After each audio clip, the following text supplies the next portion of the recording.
Welcome back दोस्तों, मेरा नाम है प्रशांत कुमार और आप देख रहे हैं पीटीएस कैड एक्सपर्ट। इस चैनल पर हम building designing and walk through और सॉफ्टवेयर ट्यूटोरियल्स शेयर करते हैं। आज का प्लान साइज है 15x50, 15 बाय 50 का प्लान है, जिसके बारे में हम पूरा वॉक थ्रू इस वीडियो में आपको बताने वाले हैं। और इसे रेविट और लूमियन की हेल्प से बनाया गया है। अगर आप अपना घर और कोई कमर्शियल ड्राइंग रीजनेबल प्राइस में हमसे बनवाना चाहते हैं तो डिस्क्रिप्शन में डिटेल्स हैं, आप हमसे कांटेक्ट कर सकते हैं। और अगर आप रेविट, ऑटोकैड, 3ds मैक्स और इसी तरह के प्रोफेशनल सॉफ्टवेयर्स की ट्रेनिंग हमसे लेना चाहते हैं तो उनकी अपकमिंग डिटेल्स डिस्क्रिप्शन में दिए गए नंबर पर कॉल करके आप पता कर सकते हैं। और अगर चैनल पर पहली बार आए हैं तो मेक श्योर आप हमारे चैनल को सब्सक्राइब कर लीजिए और इसी तरह का इंटरेस्टिंग कंटेंट हम आगे भी लाते रहेंगे। तो बिना देरी किए चलिए वीडियो शुरू करते हैं।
सो गाइज ये ओवरऑल मॉडल आपको कैसा लगा आप हमें कमेंट सेक्शन में जरूर बताइए। और इंटीरियर के अंदर, सीलिंग के अंदर या कंपोनेंट डिजाइनिंग में आपके अपने कोई सजेशन है या कोई डिफरेंट मॉडल, कोई डिफरेंट साइज के ऊपर आप चाहते हैं कि हम उसके ऊपर डिजाइन करें, तो कमेंट सेक्शन में आप वो सारी डिटेल मेंशन कर सकते हैं। डेफिनेटली हम उसके ऊपर काम करेंगे।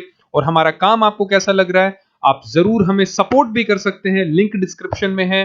और पहली बार चैनल पर आए हैं तो जरूर चैनल को सब्सक्राइब कर लीजिए। Thank you so much, bye bye and take care.